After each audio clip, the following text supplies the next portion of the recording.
Cabanat 2281-2290. Pinili ni Chenlei ang tamang direksyon at lumipad sa mababang altitude, habang ang kanyang banal na espiritu ay kumalat, naghahanap ng lahat ng uri ng mga kayamanan ng langit, materyal at lupa. Sa daan, nakakita siya ng ilang espiritong damo paminsan-minsan, na labis niyang itinatangi.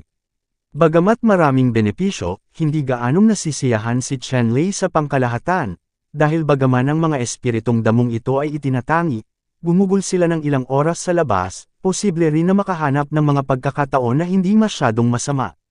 Sa araw na ito, biglang natuklasan ni Chenlei na may mas maraming tao sa malapit, at may nakasalubong siyang isa o dalawang malalakas na lalaki paminsan-minsan.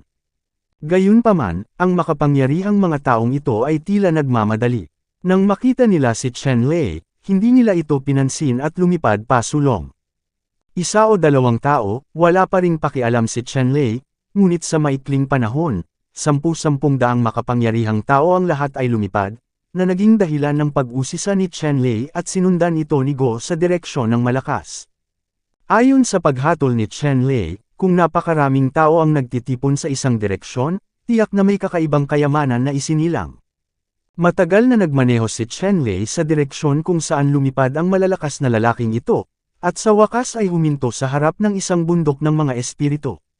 Sa sandaling ito, hindi bababa sa libu-libong makapangyarihang mga tao ang natipon sa harap ng espiritual na bundok na ito, at mayroong tuloy-tuloy na daloy ng mga ito. Maraming makapangyarihang tao ang nagtipon dito mula sa lahat ng direksyon. Sa oras na ito, ang malalakas na lalaking ito ay nasa paanan ng bundok, at ang ilang pamilyar na malalakas na lalaki ay nagsasalita paminsan-minsan. Mula sa mga pag-uusap ng mga malalakas na lalaki na ito, nalaman ni Chenlei na ang dahilan kung bakit maraming malalakas na lalaki ang sumugod dito ay dahil sila ay tumubo dito sa kakaibang puno, ang bunga nito ay malapit ng mature. Ang prutas na tumutubo sa kakaibang punong ito ay si Yuanying Guo. 10 prutas lang ang nasa Yuanying fruit tree na ito. Mayroong libo-libo o kahit 10-10 libong malalakas na tao dito. Kung gusto mong makipagkumpetensya para sa Yuanying fruit, maaari mong isipin kung ano ang magiging hitsura nito, bagay. Sa sandaling ito, sa isang sulok ng espiritong bundok na ito, nag-uusap ang ilang kabataan at makapangyarihang mga tao na may pambihirang katangian. Sa pagkakataong ito, talagang pinapasok ni Lolo Emperor ang lahat sa sagradong lugar ng mana. 12-12 beses na mas mahirap para sa atin na makuha ang nascent soul fruit. Nakakainis talaga ang mga taong ito. Isang batang babae, nakasimangot, na may naiinip na ekspresyon sa kanyang mukha. Ang mga taong ito ay ilan lamang sa mga hindi naaapektuhan, at naglakas loob silang makipagsapalaran sa amin. Sa pagkakataong ito, ang mundo ay dapat magpakita sa kanila ng kaunti pa. Isa pang kabataan na ang mga mata ay nakatutok sa langit, at tumingin sa mga taong ito na may pagkasuklam. Sa paligid nila, may ilang iba pang mga binata at babae, pawang magagaling sa lakas, lahat ay may masamang tingin na nakatingin sa mga tao sa kanilang paligid. Ang mga kabataang lalaki at babae na ito ay pawang mga alagad ng imperial ng dinastiyang Dachu. Sa orihinal, ang sagradong lugar na ito ng mga relikya ng hari ay nakalaan para sa kanilang mga alagad ng hari. Sa tuwing magbubukas ito, hindi na nila kailangang lumaban ng ganito, at iba't ibang pagkakataon ang madaling makuha. Ngunit sa pagkakataong ito, ang sagradong lugar ng maharlikang mana ay binuksan sa lahat ng makapangyarihang tao sa anumang kondisyon. Halos 1 milyong malalakas na tao ang dumating ng sabay-sabay. Ang mga pagkakataon ng mga maharlikang alagad na ito ay natural na pinipiga. Nais nilang makakuha ng ilang pagkakataon, ngunit din upang makipagkumpetensya sa mga malakas na ito, ang kahirapan ay tumaas ng 10 hanggang 100 beses, natural na hindi sila nasisiyahan. At ang pinakamahalagang pagkakataon sa sagradong lugar na ito ng pamana ng hari ay si Yuanying Guo. At itong Yuanying Guo, na tumatanda sa loob ng 30 taon, ay mayroon lamang 10 sa bawat pagkakataon. Napakahalaga ng newborn fruit na ito sa maharlikang pamilya ng Great Shu, at mas mahalaga sa mga pumasok sa ika-9 na antas ng newborn core realm.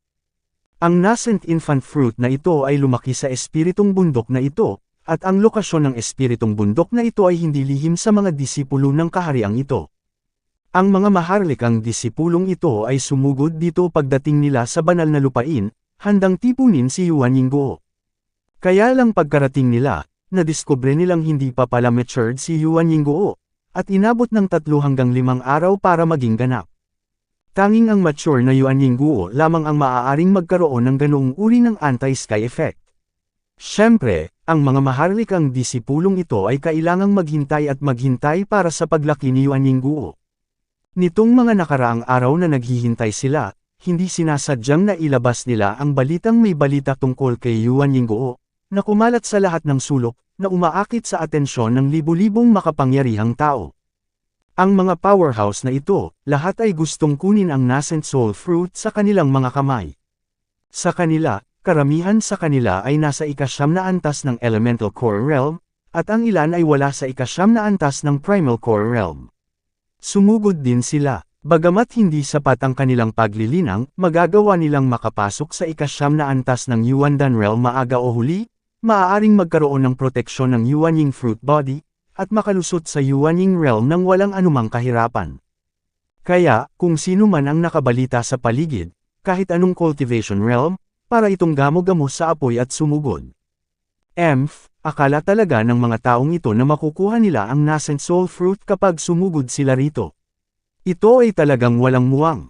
Tanging ang aking mga alagad ng hari ng Dachu ang maaaring makakuha ng nascent soul fruit na ito. Isang maharlikang disipulo ang tumingin sa karamihan ng tao sa labas at malamig na hamihit.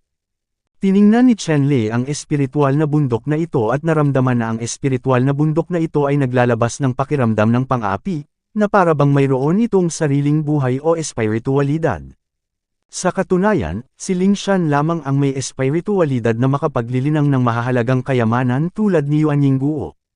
Biglang, isang kakaibang aroma ang lumutang, kumalat ng daan-daang milya, at sa loob ng daan-daang milyang ito, may nakakasilaw na amoy ng sariwang hangin. Ano ang pabango na ito? Bakit ito kaakit-akit? Ang ilang malalakas na tao, pagkatapos maamoy ang insenso na ito, ay hindi maiwasang mag-enjoy dito, isa-isa nilang hindi napigil ang huminga ng malalim, na gustong maamoy pa ang kakaibang insenso na ito.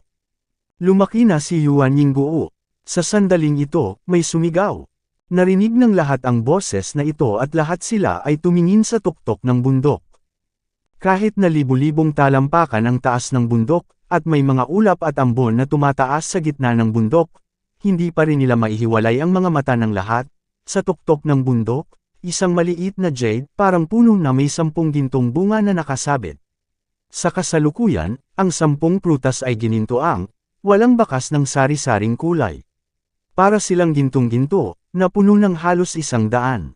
Ang insenso sa loob nito ay eksaktong kapareho ng ibinubuga ng 10 bungang espiritong ito. At ang 10 espiritual na bungang ito ay mga nascent soul fruits. Sa sandaling ito, ganap na silang nagmature. Kunin mo, sumigaw ang ilang malalakas na lalaki at lumipad patungo sa tuktok ng bundok.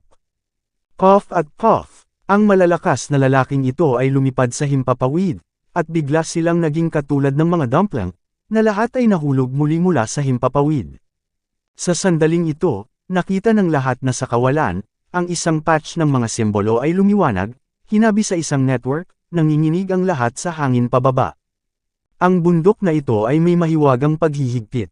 Imposibleng lumipad. Kung nais mong umakyat ng bundok, maaari mo lamang itong akyatan ng tapat sa kahabaan ng daan sa bundok. Isang maharlikang disipulo ang tumingin sa mga taong ito at sinabing may pagkasuklam, pagkatapos ay humantong sa daan sa bundok at dahan-daw ang umakyat sa tuktok ng bundok. Kabanata 2282. Pagkatapos noon, ilang imperial na disipulo ang umakyat sa espiritual na bundok na ito upang kunin si Yuan Yingguo. Sa sandaling ito, nakita ng lahat ang mga maharlikang disipulong ito na naglalakad patungo sa tuktok ng bundok ng hakbang-hakbang, at lahat sila ay naglalakad patungo sa kalsada ng bundok ng magkakasama, hindi na iniisip ang paglipad sa tuktok ng bundok.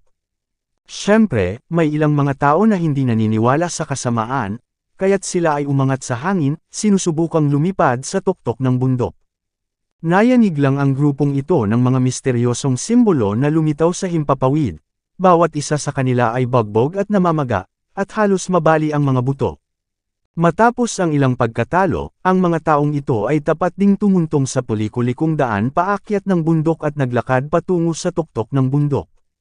Gayunpaman, sa sandaling ang mga taong ito ay tumuntong sa landas ng pag-akyat sa bundok, naramdaman nila ang kanilang mga katawan na lumulubog ng ilang sandali, na parang may bitbit na bundok sa kanilang likuran, at ang kanilang mga hakbang ay naging lubhang mabigat.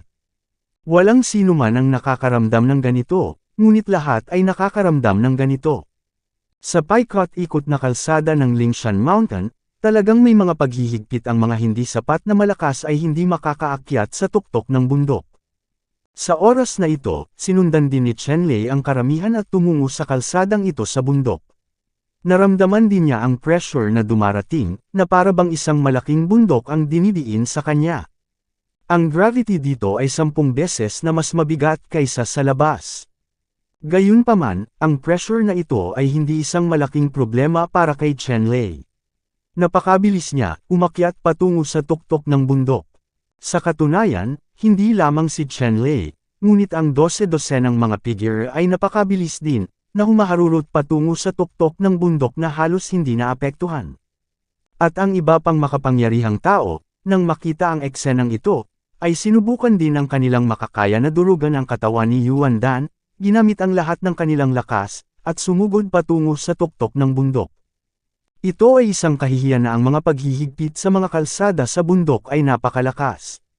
Kahit na ang ilang malalakas na tao ay maaaring mapabilis sa isang yugto ng panahon, hindi ito napapanatiling. Pagkaraan ng ilang sandali, ang cultivation base ay ganap na natupok, at ang bilis ay bumagal muli. Lumipad si Chenlei patungo sa tuktok ng bundok at naramdaman na, dito, naubos ang paglilinang ng napakabilis, ngunit napakahirap na makabawi. Ang espiritong bundok na ito ay mukhang isang maliit na mundo. Gayunpaman, ang mga paghihirap na ito ay wala kay Chenlei. Ang kanyang marahas na pisikal na metamorphosis, kahit na hindi niya ginamit ang kapangyarihan ng orihinal na tableta, ang presyon na biglang tumaas ng higit sa 10 beses ay wala sa kanya. Hindi nagtagal, umakyat si Chenlei sa kalahati ng bundok, at nang nasa kalagitnaan ng bundok, 70% ng malalakas ang naiwan ni Chenlei. Nang dumating si Chenlei sa gitna ng bundok, nalaman niyang halos 100 malalakas na lalaki ang aktwal na nakaupo, lahat ay namumutla, nakapikit at hinahabol ang kanilang hininga. Hindi pinansin ni Chenlei ang mga taong ito, ngunit nagpatuloy sa pag-akyat. Nang humakbang si Chenlei sa mas mataas na antas, bigla niyang naramdaman ang paglubog ng kanyang mga paa at muntik ng mahulog. Ang pressure dito ay biglang tumaas ng 12 beses kumpara sa ibaba. Ang biglaang pagbabagong ito ay nagulat kay Chenlei. Gayunpaman, sa huli, unti-unti siyang tumayo. Kahit na ang pressure dito ay tumaas ng 12 beses, hanggat siya ay handa sa pag-iisip, si Chenlei ay hindi pa rin masyadong mahirap. Sa oras na ito, tiningnan ni Chenlei ang halos 100 malalakas na lalaki na nakaupo na nakakrus ang paa sa ibaba. Malinaw, sila ay nasa ilalim din ng matinding pressure. Noon lamang sila umatras at naghanda upang ayusin ang kanilang kalagayan sa tuktok bago ipagpatuloy ang pag-akyat. Nag-stabilize si Chenlei at nagpatuloy sa pag-akyat. Ang newborn fruit ay nasa tuktok ng bundok. Hindi siya mag-aaksaya ng oras sa paghihintay sa iba. Bukod dito, maraming malalakas na tao sa daan ng bundok sa unahan. Hindi sila ang pressure na tumaas ng 12 beses na nauna pa kay Chenlei, at kinailangan ni Chenlei na samantalahin ang oras para makahabol. Ang bilis ni Chenlei ay hindi masyadong mabilis, ngunit ito ay napaka-stable. 10 talampakan lang ang layo niya sa isang hakbang, parang naglalakad sa isang maaliwalas na parke. Kung titingnan ang kanyang malaya at madaling figure, para bang wala siyang matinding pressure. Si Chenlei ay umakyat ng hakbang-hakbang sa ganitong paraan, at sa maikling panahon, mayroong higit sa isang tao. Pumunta ako, ano ang nakita ko? Ito ay isang bata at malakas na lalaki, hindi masama ang paglilinang. Naabot na niya ang 8 antas ng Yuandan Realm. Sa kasalukuyan, nakasuot siya ng kulay kahel na aura upang labanan ang pressure sa lahat ng dako, nakikipaglaban upang umakyat. Kaya lang, kahit ganoon, hirap na hirap pa rin itong malakas na binata, hakbang-hakbang, parang kuhol. Gayunpaman, maaaring gamitin ng batang powerhouse na ito ang paglilinang ng ikawalong palapag ng Yuandan Realm para marating ang lugar na ito. Ito ay napakahirap na. Dapat mong malaman na maraming malalakas na tao sa ikasyam na palapag ng Yuandan Realm sa ilalim ng gilid ng bundok. Hindi makaakyat. Kaya lang, ang hitsura ni Chen Lei ay nagpalaki ng mata ng malakas na binata. Hindi ko alam, dahil ang cultivation ni Chen Lei ay pangatlong layer lamang ng Yuandan Realm, ngunit ang kanyang bilis ay mas mabilis kaysa sa kanya. Sa napakaikling panahon, nawala si Chen Lei sa kanyang mga mata at nakarating sa kabilang panig ng Lingshan. Ang hitsura ni Chen Lei ay nagulat sa binata at makapangyarihang lalaki na ito. Ano ang silbi ng kanyang pagsisikap na umakyat ngayon? Hindi, kahit hindi mo makuha ang nascent soul fruit, makikita mo pa rin ito bilang isang karanasan para sa iyong sarili. Ang mga ganitong pagkakataon ay bihirang makukuha. Maganda ang mentality ng malakas na binata na ito. Dahil alam niyang maaaring hindi niya makuha ang nascent soul fruit, itinuring niya lamang ang espiritual na bundok na ito bilang isang pagsubok para sa kanyang sarili. Kung nagawa niyang umakyat sa tuktok ng bundok, malaki rin ang pakinabang niya. Sa oras na ito, lumingon si Chen Lei at nakita ang isa pang malakas na lalaki. Ang malakas na lalaking ito ay nahihirapan din sa ngayon. Ang mga ugat sa kanyang leeg ay bumuka, halos sa limitasyon. Gayunpaman, madaling nalampasan ni Chen Lei ang taong ito at nagpatuloy sa pag-akyat sa tuktok. Ang malakas na lalaking ito, nang makitang nahihigitan siya ni Chen Lei, isang kislap ng hangarin ng pagpatay ang sumilay sa kanyang mga mata, at talagang may layunin siyang pumatay kay Chen Lei. Likas na naramdaman ni Chen Lei ang layuning ito ng pagpatay at kinailangan niyang iiyak ang agwat sa pagitan ng mga tao. Ang iba ay malawak ang pag-iisip, habang ang iba naman ay maliit ang tiyan ng bituka ng manok. Hindi pinansin ni Chen Lei ang malakas na lalaking ito na may layuning pumatay. Wala pa ring banta sa kanya ang ganoong tao. Kung talagang gusto niya itong makitungo, hindi siya magiging magalang sa oras na iyon. Inihagis ni Chen Lei ang malakas na lalaki sa likuran niya, lumakas muli ang kanyang bilis, at patuloy niyang nalampasan ang sikat na lalaki sa daan, at inihagis ang sikat na lalaki sa likuran niya. Hindi pinansin ni Chen Lei ang nakakatakot na mga tingin ng iba at itinulak ang kanyang bilis sa sukdulan. Unti-unti, naabot na niya ang unang echelon. Sa oras na ito, ang tuktok ng bundok ay nakikita, at ang 10 yuan yingguo ay nagniningning, at ang halimuyak ay umaapaw, na para bang makukuha ang mga ito sa pamamagitan ng pag-abot. Sa sandaling ito, nakita ni Chen Lei na maraming maharlikang disipulo sa kanyang harapan ang nagmamadali patungo sa tuktok ng bundok sa pinakamabilis na bilis. Nang makita ang mga maharlikang disipulong ito, si Chen Lei ay medyo nalilito. Ang lakas at talento ng mga maharlikang alagad na ito ay hindi pambihira. Paano nila nalalapitan ang tuktok ng bundok ng ganoon kadali? Sa sandaling ito, sa harap ni Chen Lei, bukod sa ilang maharlikang disipulo, mayroong higit sa 100 malalakas na lalaki, ang lahat ng kanilang mga pangitain ay nahayag, at ang kanilang mga katawan ay nababalutan ng iba't ibang makikinang na kulay, naglalabas ng malakas na hininga, walang hawak, pabalik. Ang presyon ng kawalan, pag-akyat, nahuli sa mga alagad ng hari. Kabanata 2283. Kapag mas malapit ka sa tuktok ng bundok, mas malaki ang presyon, pati na rin ang mas mabagal at mas mabagal na bilis ng ilang malalakas na tao. Sa huli, ilang maharlikang alagad ang nanguna at nakarating sa tuktok ng bundok. Sa tuktok ng bundok, mayroong isang malaki at malawak na platform na may mga bakas ng paglilinang na iniwan ng mga tao. At nang ang mga maharlikang alagad na ito ay umakyat sa tuktok ng bundok, ang kanilang mga noo ay natatakpan ng pawis, at sila ay humihinga ng mabigat. Bagamat mayroon silang mga lihim na kayamanan na maaaring makatiis sa presyon ng pagbabawal dito, ang presyon sa tuktok ng bundok ay talagang napakalakas, kahit na lahat sila ay may dalang mga lihim na kayamanan, at sa sandaling ito ay nararamdaman din nila ang presyon na parang bundok na parang isang dagat. Ang mga maharlikang disipulong ito ay mukhang sobrang pangit sa isang pagkakataon nang tumingin sila sa higit sa 100 master na sunod-sunod na umakyat sa tuktok ng bundok. Ang maharlikang alagad na ito ay may kamalayan sa sarili. Alam nilang maaabot nila ang tuktok ng bundok batay sa kanilang mga lihim na kayamanan. Ito ang sagradong lupain ng dinastiyang Dachu. Ang banal na lupaing ito ay nasa kamay ng Dachu Dynasty sa daan-daang libong taon. Sa tuwing magbubukas ang sagradong lupain ng mana, may mga maharlikang disipulong papasok. Masasabing karamihan sa teritoryo dito, ay ganap na natanto ng pamilya ng hari ng Dachu. Lalo na itong espiritual na bundok kung saan ipinanganak si Yuan Yingguo, para sa maharlikang pamilya ng Dachu, walang lihim. Ang espiritong bundok na ito ay inilatag ng may mga paghihigpit, at ang presyon ay napakalaki. Masasabing karamihan sa mga malalakas na tao ay naharang sa ilalim ng bundok, at sa gitna ng dakilang pamilya ng hari ng Chu, may mga mahuhusay na malalakas na tao na nakahanap ng paraan upang labanan ang espiritu ng bundok hindi masyadong talentado para magkaroon ng pagkakataong piliin si Yuan Yingguo. Ang mga maharlikang alagad na ito ay kabilang sa sitwasyong ito. At alam din ng mga maharlikang alagad na ito kung gaano kalaki ang pressure sa tuktok ng bundok ngayon. Sa tulong ng mga lihim na kayamanan, naramdaman din nilang nahihirapan silang umasenso. Ang mga makapangyarihang tao na walang lihim na kayamanan ay magtitiis ng nakakatakot na panggigipit dito. At ang mga powerhouse na ito, na may sariling lakas, ay makakayanan ang gayong nakakatakot na pressure, gaano kalala ang kanilang lakas. Alam ng ilang maharlikang disipulo na kung talagang gagawin nila ito, hinding-hindi sila magiging malakas na kalaban sa tuktok ng bundok, ngunit determinado rin silang manalo sa Yuan Yingguo na ito.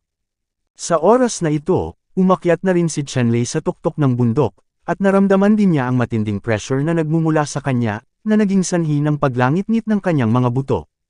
Ang presyon ay higit sa 100 beses na mas malaki kaysa sa paanan ng bundok. Gayunpaman, si Chenlei ay pisikal na malakas, at kahit na may ganoong kalakas na presyon, maaari niyang panatilihin ito. Si Chenlei ay dumaan sa maraming malalakas na lalaki at nakahanap ng isang kakilala, ito ay si Liu Weizo. Nagawa ni Liu Weizo na umakyat sa tuktok ng bundok na may katawan ng isang babae, at ang kanyang tindig ay nakakamangha. At natagpuan din ni Liu Chenzo si Chenlei. Naramdaman din niya na hindi kapanipaniwala na maabot ni Chenlei ang tuktok ng bundok batay sa cultivation behavior ng ikatlong antas ng Yuandan Realm, at lalo siyang naging interesado kay Chenlei. Sa sandaling ito, mayroong higit sa 30 malalakas na lalaki sa tuktok ng bundok, bawat isa ay naglalabas ng malakas na aura, at nag-aalok pa nga ng mga espiritual na ingat upang labanan ang matinding presyon sa tuktok ng bundok. Ang malalakas na lalaking ito ay medyo hindi napigilan sa oras na ito at tumingin sa puno ng prutas na Yuanying. Ang nascent soul fruit tree na ito ay narinig ng maraming makapangyarihang tao, ngunit hindi pa ito nakita noon. Nang makita ko ito ngayon, karapat-dapat itong tawaging sagradong puno. Essence, bihira sa mundo. Ang mga malalakas na manlalaro ay hindi mahina, ngunit sila ay nasa tuktok ng bundok, ang paglilinang ay napakabilis na natupok. Sa kanilang paglilinang, hindi sila maaaring tumagal ng napakatagal. Dapat sila ang unang nakatipid ng Yuan. Hinawakan ito ni Yingguo, at pagkatapos ay mabilis na bumaba ng bundok. Swish! Ilang figure, sa wakas ay hindi napigilan ang kanilang mga sarili, lumipad sa unang pagkakataon, nagmamadali patungo sa puno ng prutas ng Yuanying, upang pumili ng prutas na Yuanying mula sa puno. Tumigil ka, ang nascent soul fruit na ito ay kabilang sa aking Dachu Royal Family, hindi ka kwalipikadong makisali. Sa sandaling ito, nakita ng mga maharlikang disipulo ang isang taong tumatakbo patungo sa puno ng prutas ng Yuanying, at biglang sumigaw, nanginginig ang kanilang mga katawan, at hinabol sila. Kasabay nito, ang mga maharlikang alagad na ito ay nag-alay ng kanilang espiritual na mga ingat at sumabog ang kanilang mga likod. Ang ilang mga alagad ng imperial ay walang pinakamataas na kapangyarihan. Maaari silang umakyat sa tuktok ng bundok sa pamamagitan ng pag-asa sa kanilang mga lihim na kayamanan. Gayunpaman, hindi ito nangangahulugan na ang mga imperial na disipulong ito ay mahina sa kapangyarihang labanan. Ang mga espiritual na ingat sa kanilang mga kamay ay lahat. Ito ay isang pinakamataas na kayamanan na may pinakamataas na kapangyarihan, at ang kabagsikan nito ay kahanga-hanga. Ang mga maharlikang alagad na ito, isa sa kanila ay nagpakita ng lumilipad na tibak na may matingkad na pulang apoy.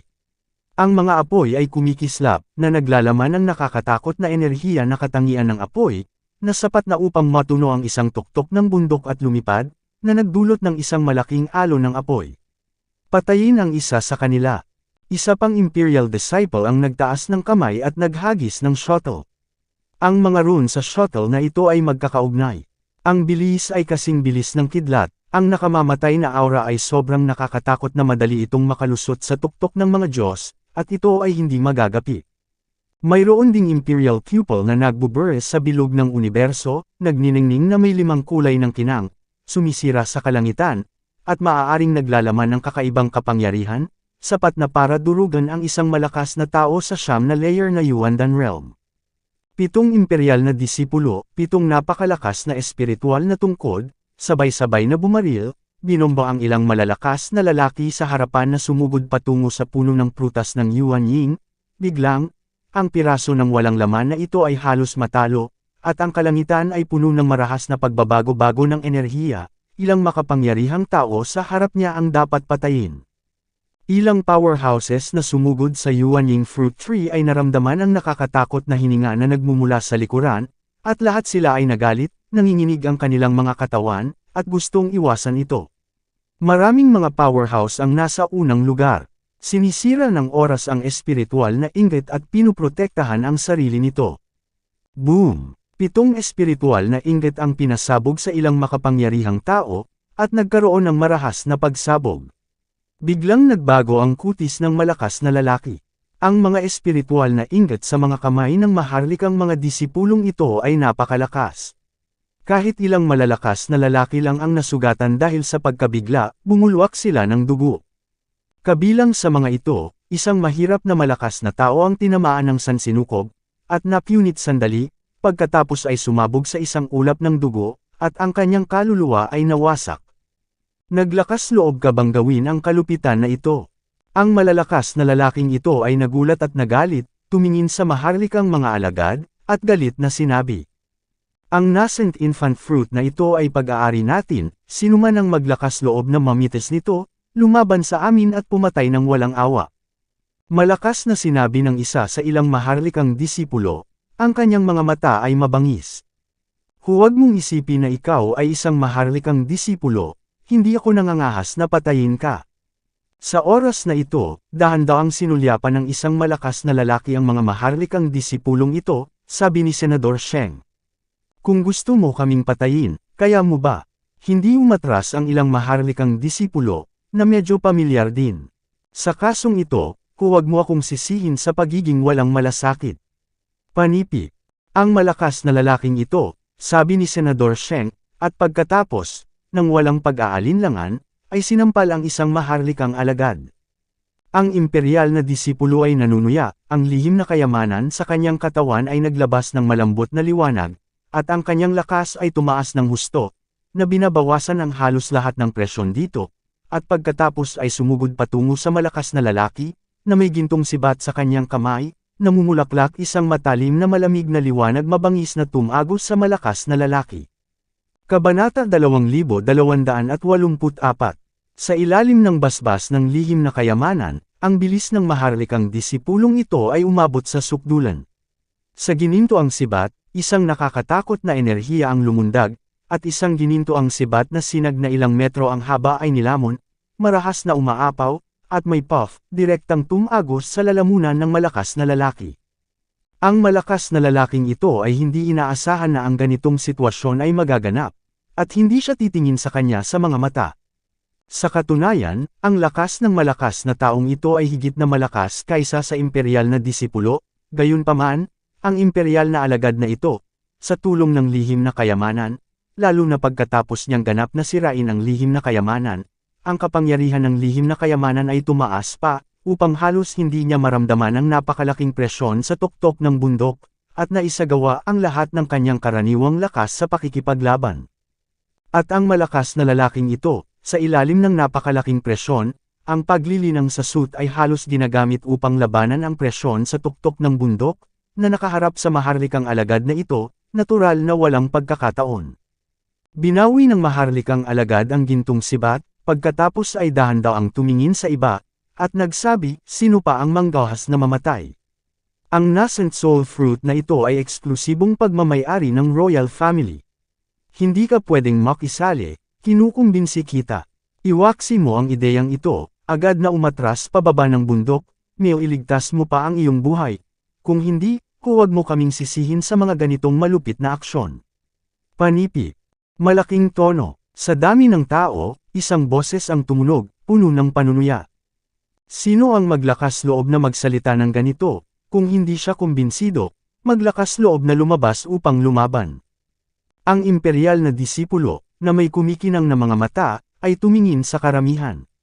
Sa oras na ito, sa Great Hall ng Great Chu Dynasty, maraming ministro ang muling nagbukas ng Yingtian Jade Wall, at dumaan sila sa Yingtian Jade Wall upang pagmasdan ang sitwasyon ng buong Lingshantek.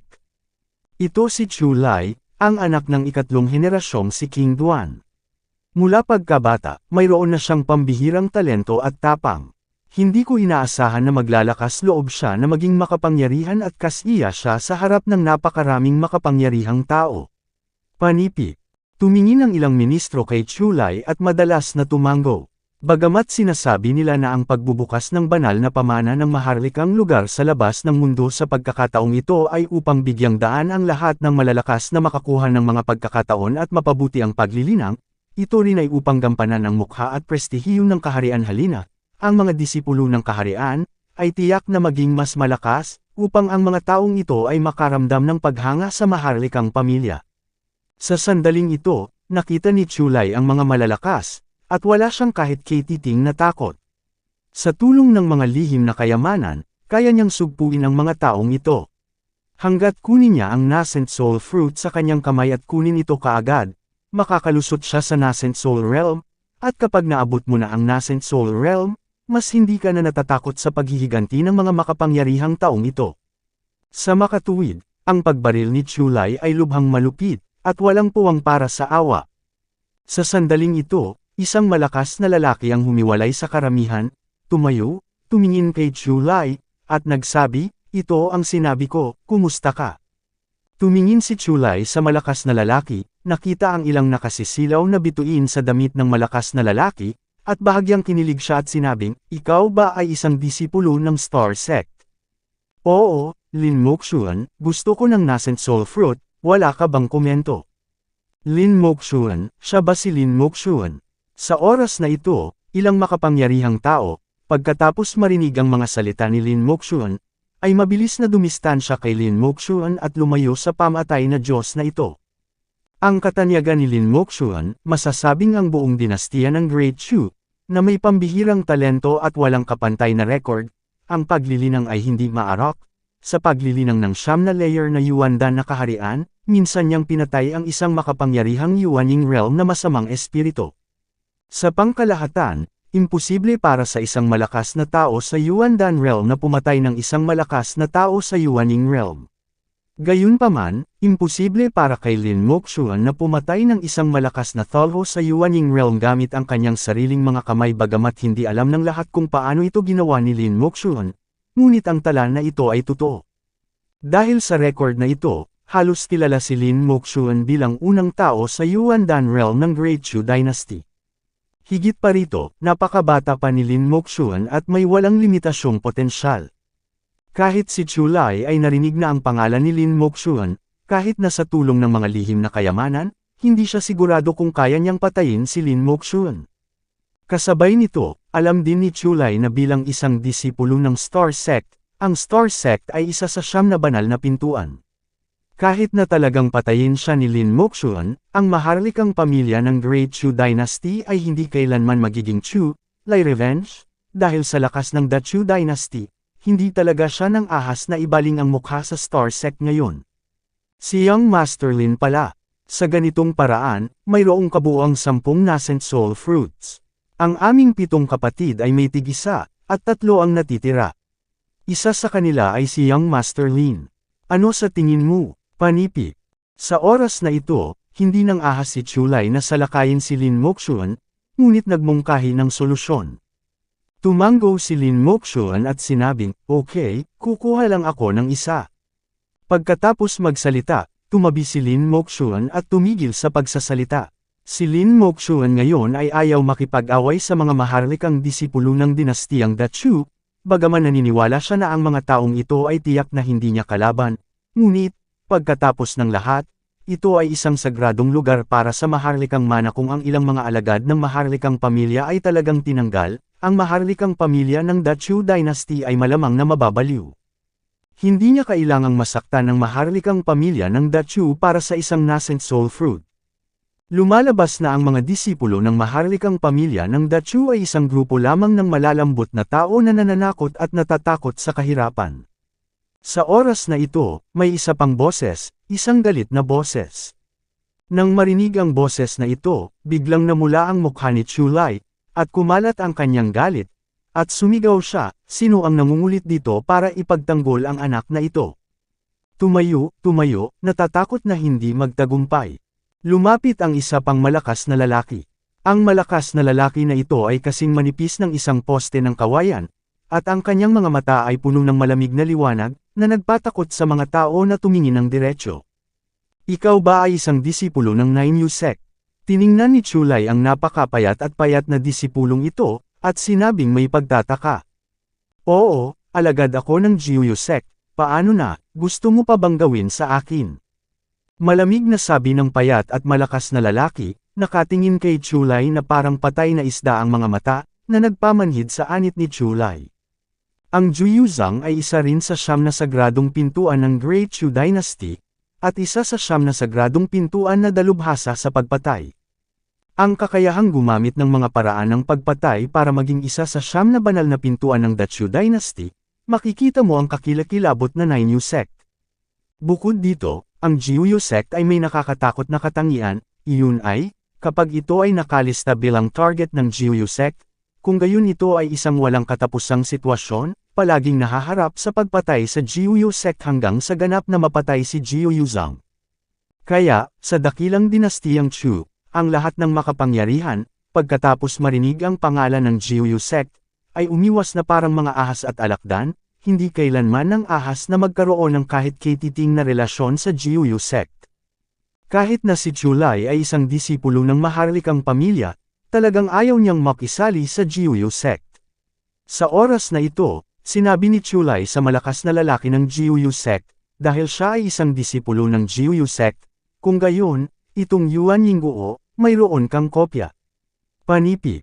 Sa tuktok ng bundok, nakita ng ibang makapangyarihang tao na si Chulai ay namamahagi ng nascent soul fruit ng ganoon-ganoon, hindi nila ito nakita, at galit na galit sila. Gayunpaman, kahit na ang malalakas na ito ay malalakas at maaaring umakyat sa tuktok ng bundok, talagang walang mga mahihina. Gayunpaman, kung hihilingin sa kanila na labanan sina Lin Moxuan at Juyuzang, hindi sila magkakaroon ng lakas ng loob. Kaya't kahit sila ay magalit, walang nang ahas na ilabas ito. Sa oras na ito, tumingin si Liu Weizu sa mga taong nakikipagkompetensya para kay Yuan Yingguo sa field, at bumantong hininga. Ang Yuan Yingguo na ito ay talagang hindi sapat, at sumuko rin siya sa pakikibaka. Chapter 2285. Gusto ni Liu Chenzo si Yuan Yingguo, hindi na kunin para sa kanyang sarili, kundi para paghandaan ang kanyang ama. Ang kanyang ama, kapag ang kanyang paglilinang ay umabot sa ika-9 na antas ng Yuandan Realm, magiging mahirap na gumawa ng kahit 1 pulgada. Sa talento ng kanyang ama, maaaring wala siyang pag-asa na makapasok sa Yuanying Realm sa kanyang buhay. At si Liu Weizu ay masasabing isang magaling na anak na babae, batid na ang pinakamalaking hiling ng kanyang ama ay isang araw na makapasok sa Nascent Soul Realm. Sa makatuwid, sa pagkakataong ito ay nakakuha siya ng pagkakataong makapasok sa banal na lupain ng mana ng hari, at ginawa ni Liu Chenzo si Yuan Yingguo bilang kanyang pinakamalaking layunin. Pero ngayon parang napakasimple pa rin ang iniisip niya. Sa kasalukuyan, hindi niya maaaring pukawin ang alinman sa mga sekta at puwersang nakikipagkompetensya para kay Yuan Yingguo. Hindi pa banggitin ang maharlikang pamilya ng Dachu at ang 9 na dakilang sagradong tarangkahan, maging ang iba pang mga sekta ng pangalawang klase, mga sekta sa unang klase, hindi niya siya ma-provoke. Medyo malaking puwersa pa rin si Qingming Zhang sa kaharian ng Zion City gayunpaman, kumpara sa mga puwersang ito sa buong The Dynasty Chu, napakalayo ng hukbong ito. Sa sandaling ito, ang mga disipulo ng maharlikang pamilya ng Dachu ay tumingin sa malalakas na lalaki sa tuktok ng bundok na may malamig na mga mata, at sinabi, "Bumaba kayong lahat, tiyak na hindi ito kung saan dapat kayo." Narinig ng mga makapangyarihang tao ang mga salita ng mga disipulo ng maharlikang pamilya ng Dachu, lahat sila ay galit na galit, ngunit hindi sila nang ahas na salakayin ang mga alagad ng pamilya ng hari ng Dachu. Gayunpaman, ang mga disipulo ng kahariang ito ay tila hindi sapat na malakas. Mahina at protektado ng mga lihim na kayamanan, hindi sila kalaban. Alam ng ilang powerhouse na walang pag-asang labanan si Yuan Yingguo, kaya tumalon sila sa tuktok ng bundok ng walang anumang nostalgia.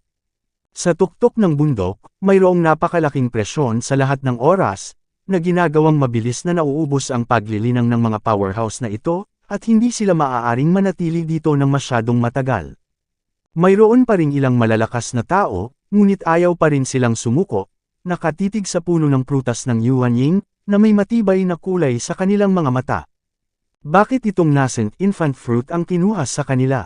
Ang bawat isa ay umaasa sa kanilang mga kakayahan, at sino man ang manalo ay mahalaga. Malakas na sabi ng isang malakas na lalaki, na nag-uudyok sa iba na sunggaban si Yuan Yingguo. Ang mga salita ng malakas na lalaking ito ay nagpasigla sa mga puso ng isang dosenang iba pang malalakas na lalaki. Kunin mo. Pagkatapos noon, sumigaw ang malakas na lalaki at naunang sumugod sa puno ng prutas ng Yuanying. Isang tao ang nanguna, at isang dosenang iba pang malalakas na lalaki ang lahat ay kumilos at sumugod sa puno ng prutas ng Yuanying. Naghahanap ng kamatayan. Dalawang matalim na sinag ng liwanag ang bumaril mula sa mga mata ni Chu Lai, na naglalabas ng matinding layuning pumatay, sinisira ang lihim na kayamanan, at walang awa na pumatay sa malakas na lalaki sa harapan niya. At ang iba pang 6 na alagad ng imperial ay bumaril ng sunod-sunod at napatay ang ilan pang iba. Hinding-hindi nila hahayaan ang mga makapangyarihang taong ito na guluhin ang itinatag na kaayusan. Kasabay nito, sabay ding bumaril si Lin Moxuan at ang mga disipulo ni Jiu Yuzhang, na sinalakay ang malalakas na sumugod kay Yuan Yingguo. Puff puff. Maya-maya, tumalsik ang dugo, ilang malalakas na lalaki ang direktang pinugutan ng ulo at tumalsik ang dugo sa tuktok ng bundok. Gayunpaman, mayroon ding ilang makapangyarihang manlalaro na labis na malupit. Paulit-ulit nilang itinaboy ang mga alagad ng hari, halos lumipad palabas, kahit na ang mga maharlikang disipulong ito ay may mga lihim na kayamanan, hindi sila mga kalaban. Gayunpaman, sa ilalim ng magkasanib na pagsisikap ng mga alagad ng imperial at mga mamamatay tao na sina Lin Moxuan at Zhu Yuzhang, higit sa 1 dosenang powerhouse ay hindi talaga kalaban. Si Chu Lai at ang iba ay unti-unting nang ibabaw, at mahigit 1 dosina ang sumugod patungo sa Yuanying Fruit Tree. Ang malalakas ay napatay o malubhang nasugatan, at nawala ang kanilang mga kwalipikasyon upang makipagkompetensya para sa nascent soul fruit. Sa huli, nakita ng ibang makapangyarihang tao na wala silang magagawa, kaya hindi na sila naglakas loob na ipagpatuloy ang pag-agaw kay Yuan Yingguo, sa halip ay umatras sila sa tuktok ng bundok at tumakas dito. Sa oras na ito, si Chu Lai ay nagkaroon ng malaking sugat sa kanyang katawan, na tinaga ng isang malakas na lalaki gamit ang isang kutsilyo. Kung hindi dahil sa mahiwagang kayamanan ng katawan ni Chu Lai, baka direktang laslas siya, na may kutsilyo. Para sa dalawang bahagi. Gayunpaman, tinusok din ni Chu Lai ang dibdib ng malakas na lalaki na umatake sa kanya ng baril at pinatay siya. Sa oras na ito, lumunok si Chu Lai ng isang tableta at mabilis na gumaling mula sa kanyang mga sugat. Hindi ka pa lumalabas. Sa oras na ito, sa tuktok ng bundok, si Chen Lei at Liu Weizhou lamang ang natitira. Noong una ay gustong umalis ni Liu Weizhou, ngunit nang makitang hindi pa umaalis si Chen Lei, pumunta siya sa tabi ni Chen Lei at nagsabi ng ilang salita kay Chen Lei. Dahil sa pagkaantala na ito, sa tuktok ng bundok, bukod sa 7 imperial na disipulo ng dakilang dinastiyang Chu, pati na rin ang mga disipulo ni Lin Moxuan at Zhu Yuzhang, tanging sina Chen Lei at Liu Weizhou lamang ang natitira. Sa oras na ito, pinapagalitan ni Chu Lai sina Chen Lei at Liu Weizhou. Napatingin si Chen Lei kay Chu Lai at sinabing, "Ibuka mo ang iyong bibig, kung hindi, huwag mo akong sisihin sa pagiging walang malasakit sa iyo." Panipi. Si Chen Lei ay walang pagmamahal kay Chu Lai, isang maharlikang disipulo. Siya ay mayabang at dominanti. Gayunpaman, hindi niya ito mapapansin kung hindi siya nagalit sa kanya. Ngunit ngayon, kung i-provoke niya siya, kung maglakas loob siyang ipagpatuloy ang pag-provoke sa kanya, hindi kailanman magiging magalang si Chenlei. Hindi ka pinalad, ngunit depende kung mayroon kang ganitong kakayahan. Kung aalis ka ngayon, makakabawi ka pa ng kaunting buhay. Kung maglakas loob kang manatili dito, gusto mo lang umalis, ngunit hindi ka makaalis. Si Chulai ay malamig na tumingin kay Chenlei at sinabing may pananakot. Talaga, gusto kong subukan ito. Walang pakialam si Chenlei sa banta ni Chulai. Dahil gusto kitang patayin, tutuperin kita. Napakainit ng ulo ni Chulai, nagalit siya kay Chenlei kaya hindi niya nakayanan, at sinampal niya ng isang palad si Chenlei. Sa pananaw ni Chulai, si Chenlei ay isang malakas na tao lamang sa ikatlong antas ng Yuandan Realm. Ang lakas ay napakahina, maaari niyang sampilan si Chenlei hanggang sa mamatay ng isang sampal. Gayunpaman, hindi pinansin ni Chulai ang isang bagay. Iyon ay, mayroong isang malakas na paghihigpit dito, at ang presyon ay hindi pangkaraniwang. Mahirap para sa average na 9th layer Yuandan Realm powerhouse na maabot ang rurok. Paano kaya Majay gising si Chenlei? Kung si Chenlei ay isang malakas na tao sa ikasyam na antas ng Yuandan Realm, si Chulai ay maaaring mas bigyang pansin siya, ngunit ang cultivation ni Chenlei ay nasa ikatlong palapag lamang ng Yuandan Realm, kaya hindi siya papansinin ni Chulai. Ito ay sa personal, ito ay masyadong casual. Pagharap sa palad ni Chulai, sinampal siya ni Chenlei sa parehong paraan. Hindi siya nagdalawang isip, at hindi rin siya nagdalawang isip dahil sa katayuan ng kabilang partido bilang isang alagad ng hari. Sa katunayan, noong si Chenlei ay nasa mababang kaharian, dati siyang parang isang realm master. Gaano man kataas ang kanyang katayuan, hindi ito gaanong naiintindihan sa kanya. Huwag mong sabihin na ikaw ay isang alagad ng maharlikang pamilya, kahit na ang emperador ng dakilang dinastiyang Chu, sa harap ni Chenlei, sa mga tuntunin ng moral, ay hindi gustong talunin si Chenlei. Hinamplas ni Chenlei ang kanyang palad, at tumama ito sa palad ni Chulai. Biglang mabali ang braso ni Chulai, at isang malaking puwersa ang direktang nagpatamba kay Chulai. Nabasag muli ang bagong gumaling na sugat ng kutsilyo sa kanyang katawan at damaloy ang dugo. Damyu, hindi inaasahan ni Chulai na siya ay sasampalin ng lumilipad sa pamamagitan ng palad ni Chenlei, at nagalit siya saglit. Winasak ang lihim na kayamanan ng buong lakas, habang winawagayway ang gintong Changkayo, sinasaksak si Chenlei sa dibdib. Ang Golden Spear Blade ay naglabas ng nakakatakot na aura. Ito ay walang talo, walang kapantay, mabangis at mabangis. Tinusok ng sibat at halos tumagos sa kawalan. Sa isang iglap, lumitaw ito sa katawan ni Chenlei. Bago ang lalamunan. Kabanata 2286. Ang gininto ang matalim na gilid ay nagpasakit ng lalamunan ni Chenlei na halos hindi na siya makahinga. Itinaas ni Chenlei ang kanyang palakol, nilaslas ng isang mountain knife, at tumama sa sibat na tila gininto ang kidlat. Kapag ang kutsilyo ni Chenlei ay tumama sa gintong sibat na ito, at saglit, gumawa siya ng malakas at nakakabinging tunog, tulad ng isang pagsabog ng kulog sa isang maaliwalas na araw. Pagkatapos nito, ang braso ni Chulai ay nanginginig ng husto, ang kanyang palad ay biglang lumuwag, ang mga daliri ng kanyang palad ay nabasag, at ang dugo ay patuloy na umaagos palabas. Ang gintong sibat ay nahulog ng husto sa lupa, na nabasag mula sa lupa. Malaking butas. Kung hindi dahil sa matinding paghihigpit na inilagay sa espiritual na bundok na ito, ang gininto ang sibat na ito ay maaaring matamaan ng suntok ni Chenlei at mapupunta ng malalim sa bundok. Boom! Lumapit si Chenlei at sinipa siya, tinamaan sandali ang dibdib ni Chulai. Sinipa si Chulai ng paalang, nabali ang isang dosenang buto sa kanyang dibdib. Pagkatapos noon, si Chenlei ay nasa anyong kuryente, at naabutan si Chulai sa ere. Hinawakan niya si Chulai sa leeg, parang manok, at binuhat si Chulai sa kanyang mga braso. Alam mo ba kung sino ako? Ibaba mo ako, kung hindi, papatayin ko ang pamilya mo.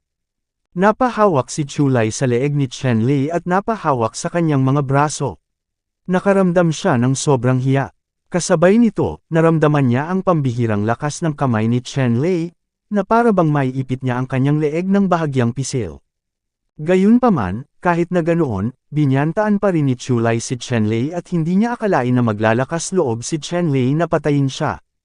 Ito ang sagradong lugar ng maharlikang pamilya ng Dachu. Isa rin siyang alagad ng maharlikang pamilya. Sa lakas ng loob ni Chen Lei, tiwala siya na hinding-hindi siya papatayin ni Chen Lei. Kaya, nang mahuli si Chulai ni Chen Lei, hindi lamang siya humingi ng awa, ngunit patuloy niyang binyantaan at inabuso si Chen Lei. Papa, diretsyong sinampal ni Chen Lei si Chulai sa isang sandali, ang kalahati ng mukha ni Chulai ay asul at namamaga, at higit sa kalahati ng kanyang mga ngipin ay natanggal. Kung maglakas loob ka pang magsabi, pipigain ko lahat ng buto sa buong katawan mo.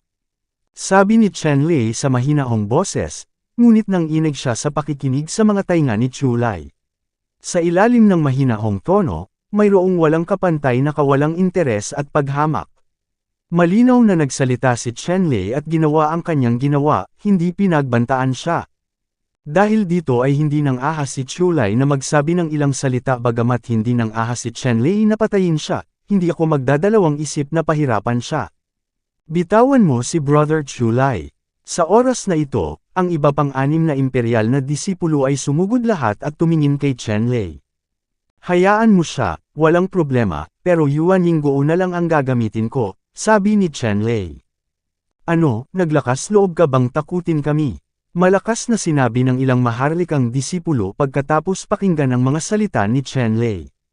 Kung sa tingin mo ito ay isang banta, pagkatapos ay pagbabantaan kita. Sinabi ni Chen Lei sa mga maharlikang disipulong ito. Hinding-hindi kami tatanggap ng mga pagbabanta, matatag na sabi ng isang alagad ng hari. Dahil hindi mo siya tanggap, wala siyang silbi. Papatayin ko siya ng diretsyo. Pagkatapos magsalita ni Chen Lei, itinaas niya ang kanyang palad at gusto niya itong tadterin. Teka, sa oras na ito, hindi pinansin ni Chulai ang banta ni Chen Lei at mabilis na nagsalita. Anong gusto mong sabihin? Tumingin si Chen Lei kay Chulai at sinabi. Okay, kung gusto mo si Yuan Yingguo, pwede nating pag-usapan. May isa pang Yuan Yingguo, kaya kung manguna at ibigay ito sa iyo, basta't palayain mo ako, sabi ni Chulai. Gusto ko ng dalawa, sabi ni Chen Lei. Ano ba, ayaw mo bang lumayo? Pagkatapos makinig sa mga salita ni Chen Lei, malakas na sinabi ni Chulai. Kotsa, hinawakan ni Chen Lei ang braso ni Chulai gamit ang kanyang kabilang kamay, at agad na pinisil ng mahigpit ang mga buto ng braso ni Chulai. Maya-maya, sumigaw si Chulai na parang baboy. Bilang isang alagad ng maharlikang pamilya, siya ay nag-aalala mula pa noong siya ay bata. Hindi siya nagdusa ng kahit kititing na paghihirap. Sa sandaling ito, pinisil ni Chen Lei ang kanyang mga buto at kaagad na napasigaw siya sa sakit, at isang patong ng malamig na pawis ang bumuhos sa kanyang noo. Payuhan ko kayong kilalanin ng malinaw ang sitwasyon. Ngayong nasa kamay ka na, nangangahas ka bang takutin ako? Don't dare, don't. Si Chulai ay may pawis sa kanyang noo, at may masakit na pananakit sa kanyang braso, na naging dahilan upang hindi siya makayanan. Hindi na siya makapaghintay na durugan ang katawan ni Chen Lei, ngunit hindi siya naglakas loob na magsabi ng kahit ano, sumasalungat. Paano, gusto ko ng 2 Yuan Yingguo, higit pa? Mahinang tanong muli ni Chen Lei kay Chulai. Hindi gaano, hindi marami. Mabilis na tumugon si Chulai na may pawis sa kanyang noo. Tama, bahagyang ngumiti si Chen Lei, pagkatapos ay tumingin sa 6 pang imperial na disipulo at nagsabi, sino ang pipigil sa akin? Nagkatinginan ng ilang imperial na disipulo, ngunit sa huli ay umiling sila. Walang nag-iisip. Anyway, bawat isa sa kanila ay dapat makakuha ng nascent soul fruit. Para sa maraming tao, kahit na gusto din nilang makuha ito, alam din nila sa kanilang lakas, imposibleng sugpuin si Lin Moxuan at ang mga disipulo ni Jiu Yuzhang sa sandaling ito, tila kahit si Chen Lei ay hindi mapipigilan. Lahat tayo gusto ng isa. Kung mayroon kang isang bibig, kailangan mo ng 2. Hindi maganda. Sa sandaling ito, si Lin Moxuan, na nakatayo at malamig na nanunood, ay biglang nagsalita, na hamarang kay Chen Lei. Sinulyapan ni Chen Lei si Lin Moxuan at sinabing, ano ang nangyayari sa iyo? Ngumisi si Lin Moxuan at sinabing, anak, napaka-agresibo mo. Naglakas loob kang kausapin ako ng ganito, kahit na wala itong kinalaman sa upuan ko, gusto ko lang mauna, paano ka? Talaga, natatakot ako na hindi ka lang makaalis sa ulong ito, kundi makaranas ka ng madugong suntok. Payo ko, huminahon ka. Tumingin si Chen Lei kay Lin Moxuan at malamig na sinabi. Tumawa si Lin Moxuan at nagsabi, talaga.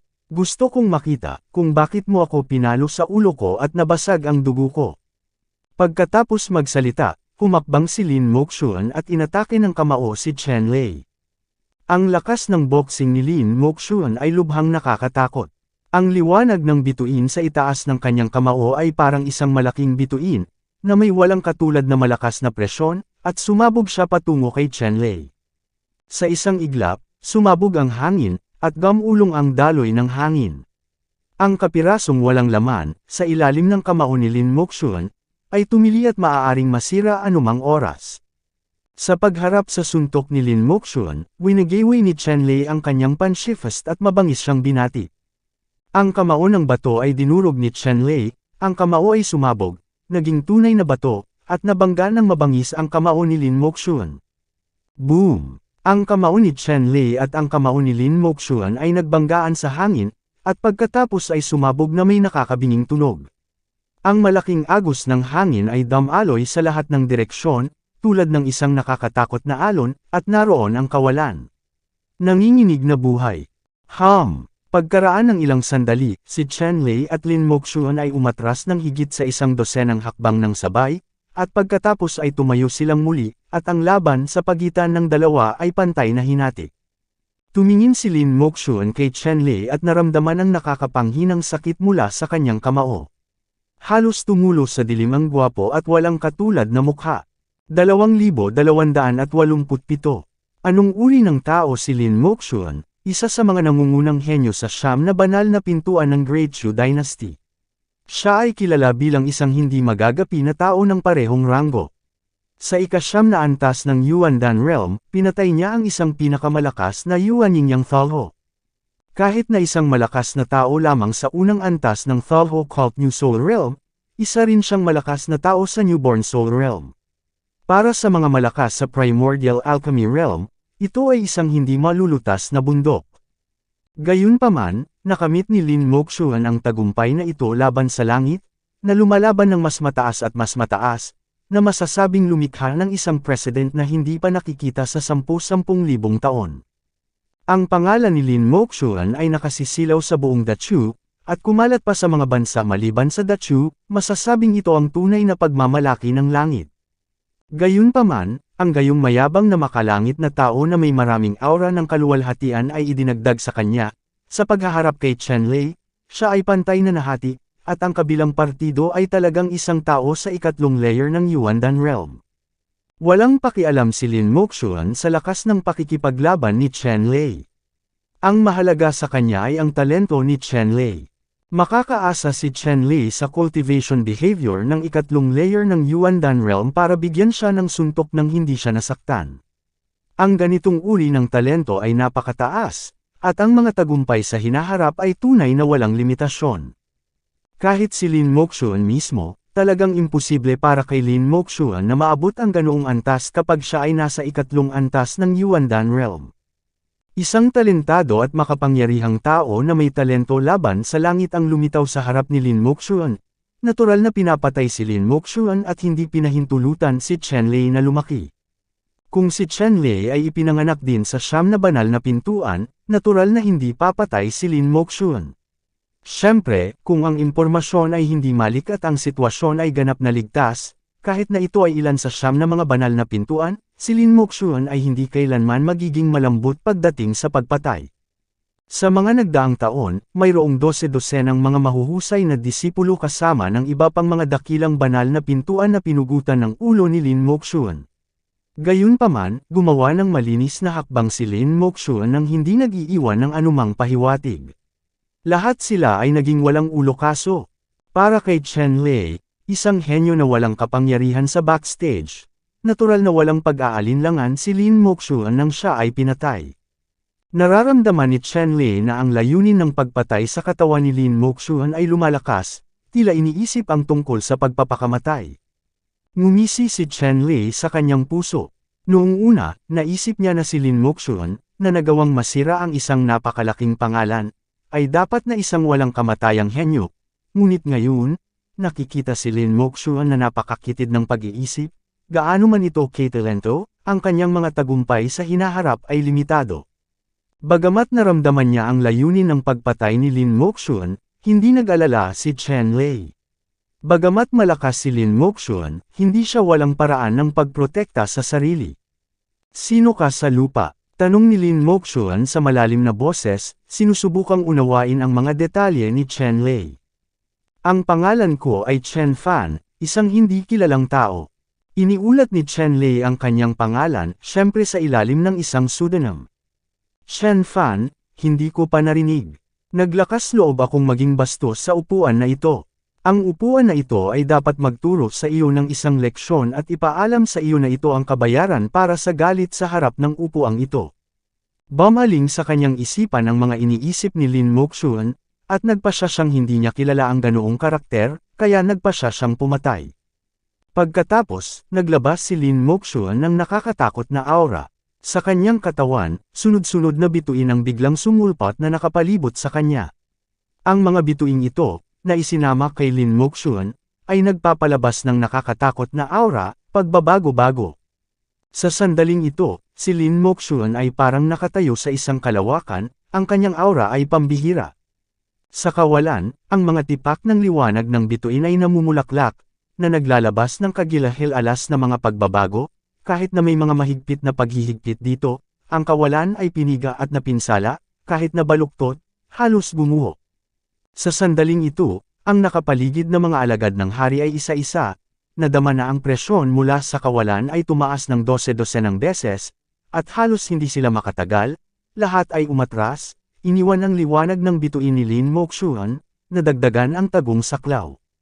At ang disipulo sa Nine New Sect ay may kahangahangang liwanag din sa kanyang mga mata, ang kanyang figure ay kumikislap, nawala sa lugar, at nang siya ay muling lumitaw, siya ay nakatakas din mula sa lugar na natatakpan ng starlight ng katawan ni Lin Moxuan.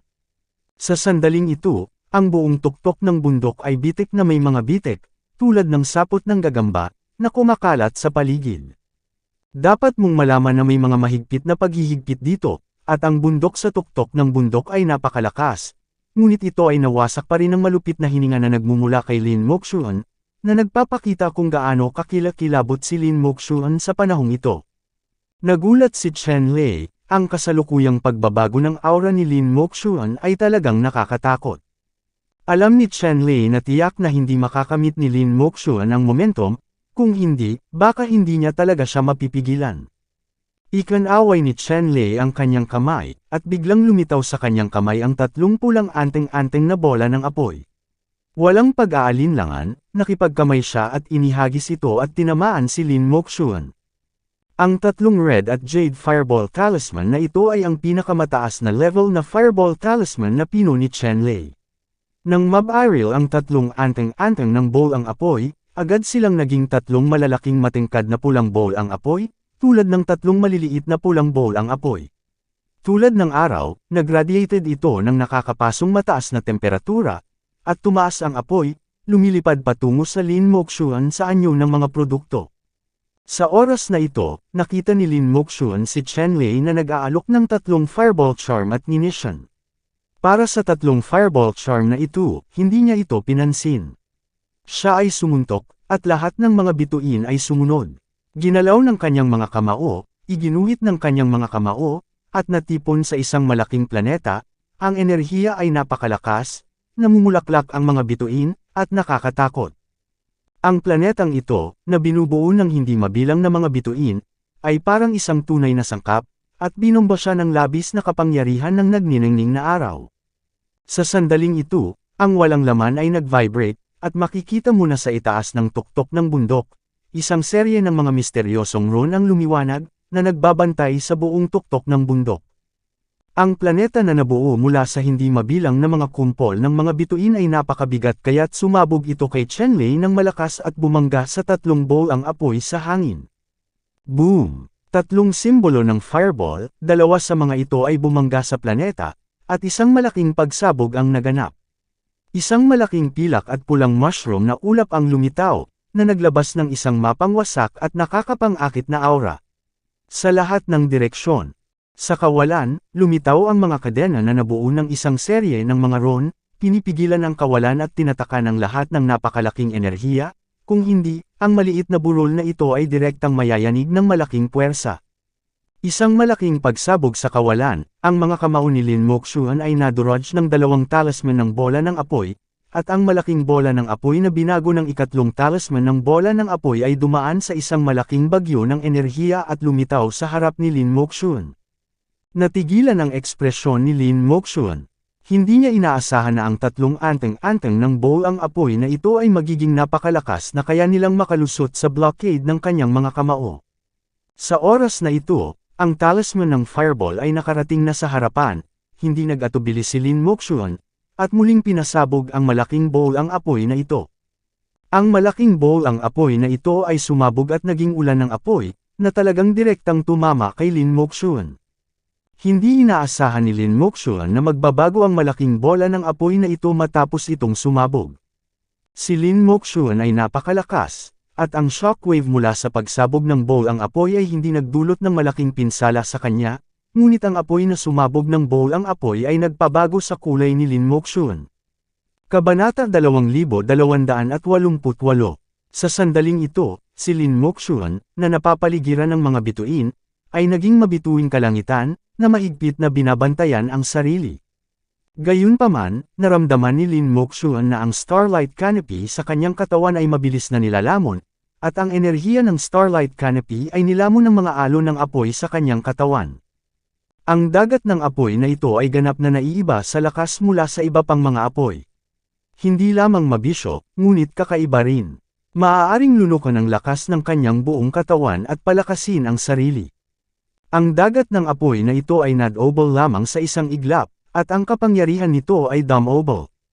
Si Lin Moxuan ay hindi nang ahas na maging pabaya, at nais niyang patayin ang dagat ng apoy na ito, ngunit sa kasamaang palad, ang dagat na ito ng apoy, kahit gaano pa niya pinigilan, hindi nito masasabing lumabas ito, ngunit naging mas maunlad.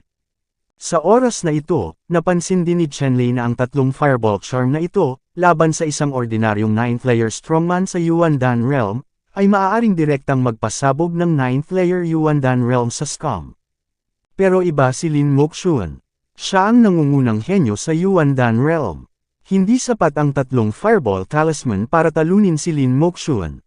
Nang maisip ito ni Chenlei, hindi siya nag-atubiling sumuntok muli, at ang tunog ng isang phoenix na tumama sa tuktok ng bundok, ay nagparinig sa tenga ng lahat. Sa oras na ito, sa Panshan Road, ang daan-daang makapangyarihang mga tao ay tumingin din sa tuktok ng bundok sa takot. Nakikita lamang nila ang pula sa mga taluktok ng bundok, mga apoy na sumasabog sa kalangitan, at mga apoy ng phoenix na umaakyat sa langit. Ito mismo ang ginawa ni Feng Mingju sa pag-atake at pag-atake ni Chenlei kay Lin Moxuan. Para matalo si Lin Moxuan, masasabing nasa kay Chenlei ang lahat ng baraha.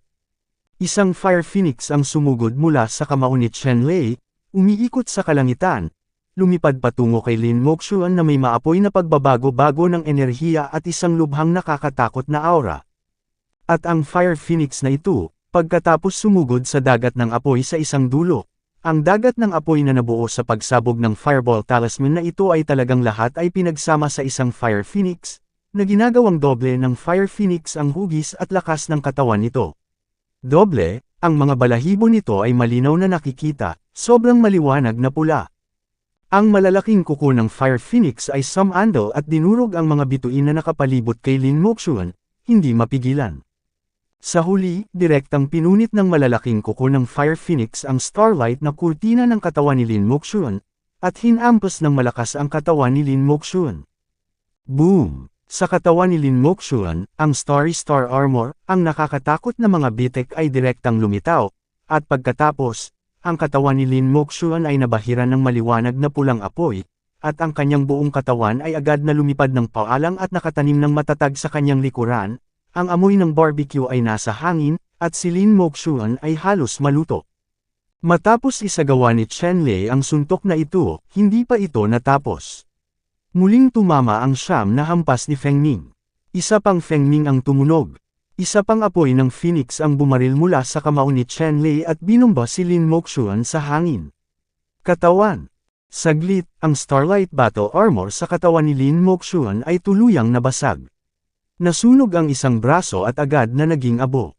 Sinunog ang kanyang katawan hanggang sa magdilim, at sa ilang lugar, nasunog ang laman at dugo. Natunaw, inilantad ang mga buto, ang mga butong ito ay sinunog din hanggang sa sila ay madilim. Si Lin Moxuan ay umungal sa hangin, nakatingin kay Chenlei na may walang katulad na puot sa kanyang mga mata. Nakatingin kay Chenlei, ang kanyang katawan ay puno ng mga bituin, at binalot niya ang kanyang katawan na malapit ng masusunog, at pagkatapos ay naging liwanag ng bituin. Sa pagtakas patungo sa ilalim ng bundok, kahit si Yuan Yingguo ay walang pakialam dito. Papalapit na sa sukdulan ang bilis ni Lin Moxuan, at huli na si Chenlei para makahabol. Sa oras na ito, ayaw siyang habulin ni Chenlei, dahil halos lahat ng cultivation sa kanyang katawan ay napunta sa kawalan. Nagpakawala ng mahabang buntong hininga si Chenlei sa pagkakataong ito ay nabigo siyang panatilihin si Lin Moxuan, at ito ay magiging isang malaking sakuna sa hinaharap. Gayunpaman, alam din niya na may malaking agwat pa rin sa pagitan ng kanyang tunay na lakas at sa lakas ni Lin Moxuan. Maaari siyang manalo sa pamamagitan lamang ng pag-asa sa kapangyarihan ng alindog ng bowl-ang apoy.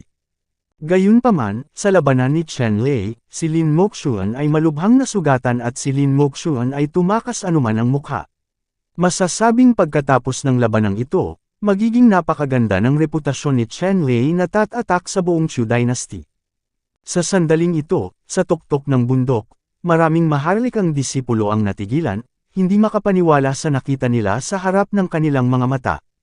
Ang mga imperial na disipulong ito ay hindi inaasahan na si Lin Moxuan ay matatalo ng isang hindi kilalang Yuan Dan Realm 3rd level na tao at tatakas. Higit pa rito, sa hitsura nito, kung hindi nakatakas si Lin Moxuan, natatakot ako na maging ang kanyang buhay ay mawawala rito. Sa sandaling ito, ang disipulong Jiu Yuzhang ay tumingin kay Chenlei, ang kanyang mga mata ay kumikislap, dahil hindi niya inaasahan na magiging ganoon ito. Ang disipulong ito ni Jiu Yuzhang ay biglang nawala ng tahimik. Sa susunod na sandali, lumitaw siya sa likod ni Chenlei. Isang itim na dagger ang lumabas mula sa kawalan, na tumagos sa puso ni Chenlei ng mabangis. Shi! Ang itim na dagger na ito ay tumagos sa puso ni Chenlei sa isang iglap. Pagkatapos, ang disipulong Jiu Yuzhang ay lumitaw mula sa kawalan na may ngiti sa kanyang mukha. Gayunpaman, bago mamulaklak ang kanyang ngiti, natigilan siya. Ang figure ni Chenlei, sa kawalan, ay unti-unting naglaho. Ang sinaksak niya kanina ay multo lang. Sa sandaling ito, biglang naramdaman ng disipulong Jiu Yuzhang ang isang nakakatakot na dagandong na bumagsak sa hangin sa kanyang kaliwang bahagi, at isang malakas na suntok ang tumama sa kanyang baywang. Boom! Ang alon ng hangin ay sumabog, at ang suntok na ito ay direktang sumabog sa disipulo ni Jiu Yuzhang, halos matamba siya. Ang disipulong Jiu Yuzhang ay gamulong sa hangin, pagkatapos ay bumagsak ng husto sa lupa. At ang disipulong Jiu Yuzhang, pagkatapos niyang bumagsak sa lupa, gamulong-gulong sa lupa, ang kanyang katawan ay agad na nawala ng walang bakas. Sa sandaling ito, nagpasabog si Chenlei gamit ang isang volley, sumasabog sa kawalan, at tumunog ang isa pang putok ng kulog. Ang disipulong ito ni Jiu Yuzhang ay agad na umubo ng dugo at nahulog mula sa hangin. Nanginginig ang figure ni Chenlei, nagpakita siya sa harap ng disipulong Jiu Yuzhang na nahulog mula sa himpapawid, at nilaslas ang disipulong Jiu Yuzhang ng isang suntok. Isang ilaw na espada na hugis itim na dragon ang sumugod at tumama ng malakas patungo sa disipulong si Jiu Yuzhang. Cough! Ang itim na katad na baluti sa disipulo ni Jiu Yuzhang ay direktang pinutol ng liwanag ng espada na ito. Tumalsik ang dugo, at isang nakakatakot na malaking sugat ang lumitaw sa disipulong Jiu Yuzhang. Ang palakol sa kamay ni Chenlei ay umindayog na parang hangin, at hindi mabilang na mga ilaw ng espada na hugis dragon ang bumaril, at ang disipulong Jiu Yuzhang ay natrap ng mahigpit na hindi siya nakatakas. Ang ilang mga eskrimidor ay lubhang mabangis. Sa huli, ang disipulong ito ni Jiu Yuzhang ay nalansag at ganap na naputol. Para sa mga disipulo ni Jiu Yuzhang, si Chenlei ay hindi nagbantay kahit kaunti. Alam niyang kapag nasangkot ang ganitong uri ng mamamatay na organisasyon, dapat itong patayin sa pamamagitan ng kulog, kung hindi, tiyak na magkakaroon ng walang katapusang kaguluhan. Matapos pugutan ng ulo ang mga disipulong ito ni Zhu Yuzhang, si Chen Lei ay natatakpan ng isang layer ng masamang aura, na labis na nakakagulat, at pagkatapos ay tumingin siya sa ilang imperial na disipulo. Kabanata 2289 na 6 na prinsipe. Ang mga maharlikang disipulong ito ay tinitigan ni Chen Lei, at lahat sila ay umatras, lahat dahil sila ay lubos na natakot sa momentum ni Chen Lei. Pagkaraan ng ilang hakbang pabalik, ang mga maharlikang disipulong ito ay biglang nag-react, at ang kanilang mga ekspresyon ay napaka-hindi natural, dahil ang gayong palabas ay masyadong nakakahiya sa harap ni Chen Lei. Shen Fan, ano ang gusto mo? Alam mo, kami ay mga alagad ng hari, papatayin mo ba kami? Isang emperador, na may buto ng melon na mukha, makinis na balat, maganda at maganda, ngunit sa sandaling ito, may bakas ng gulat sa kanyang mukha, nagpumilit siya. Sa oras na ito, naramdaman ni Chen Lei ang sensasyon na muling natiktikan, at biglang nalaman na may dumaan sa kakaibang kayamanan upang obserbahan ang paggalaw dito. Hindi naisip ni Chen Lei na patayin ang mga maharlikang disipulong ito. Ngayon, naramdaman niyang may nakatingin sa kanya. Lalong naging imposible para sa kanya na kumilos. Kung tutuusin, kung talagang gusto niyang patayin ang mga maharlikang disipulong ito, natatakot ako na hindi siya payagan ng buong dinastiyang Dachu. Siyempre, walang matinding puot sa pagitan ng mga maharlikang disipulong ito at sa kanya, at hindi na kailangang pugutan ng ulo ang mga maharlikang disipulong ito. Si Chen Lei ay hindi isang baliw na mamamatay tao. Bakit gusto kitang patayin? Gusto ko lang itong nascent soul fruit, hindi dito para pumatay. Tiningnan ni Chen Lei ang mga maharlikang disipulong ito at mahinang sinabi.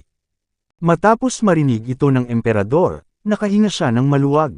Ngayon lang natalo ni Chen Lei si Lin Moxuan at pinatay ang mga disipulo ni Zhu Yutang. Ang ipinakitang lakas ng labanan ay talagang nakakatakot. Nakatayo sa harap ni Chen Lei, ilang mga alagad ng imperial ang nakaramdam ng nakakatakot na panggigipit, sa takot na haharapin sila ni Chen Lei ng maayos. Ngayon, nang marinig na walang intensyon si Chen Lei na pugutan sila ng ulo, ang mga maharlikang disipulong ito ay lubos na nakahinga. Mayroong 10 nascent soul fruits dito, at kailangan din natin ang mga ito.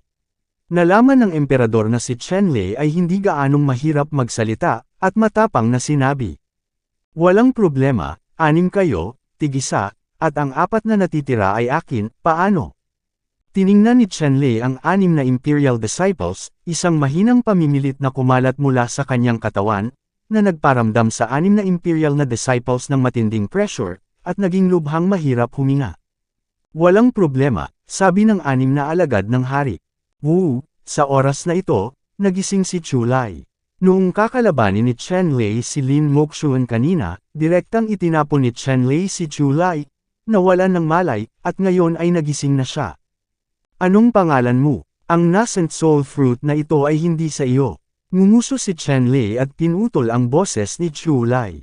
Natural na alam ni Chen Lei ang ibig sabihin ni Chu Lai, at gusto rin niya ang nascent soul fruit. Kaya lang, si Chu Lai ay masyadong agresibo at dominante noon, at si Chen Lei ay napakabigay na kung hindi niya papatayin si Chu Lai, at imposibleng iwan si Chu Lai kasama ang nascent infant fruit. Nang makita ito ng ibang mga alagad ng imperial, hindi nila ipinagtanggol si Chu Lai. Ang mga imperial na disipulong ito ay hindi monolithic, at mahigpit din silang nakikipagkompetensya sa isa't isa. Sa sandaling ito, nakita nila si Chu Lai na natulala, isa-isang lihim na masaya.